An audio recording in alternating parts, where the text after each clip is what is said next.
আর আজকে জুমার দিন আমারে 2 রাকাত জুমার নামাজ পড়ার সুযোগ দে।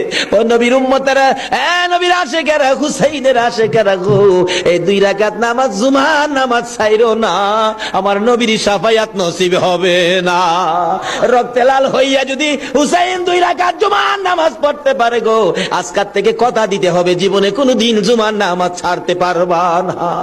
জুমার নামাজ আদায় করতে সময়টুকুন দিলে নামাজ শুরু করে দিলেন, রুকু সিজদার কাজ শেষ করে তাশাহুদে বসে সালাম ফিরানের আগ পর্যন্ত কাছাকাছি বসে বসে এই যে সৈন্যরা নামাজের ভিতরে প্রত্যক্ষদর্শীরা বলেন এক একটা করে তীর মারে হুসাইনের গায়ে।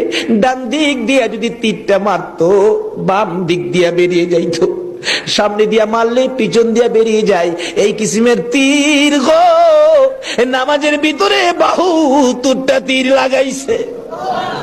হুসাইন সালামটা ফিরাইয়া নানা গো কইয়া কালতে কালতে জমিনে গড়াগড়ি শুরু করে দিলে।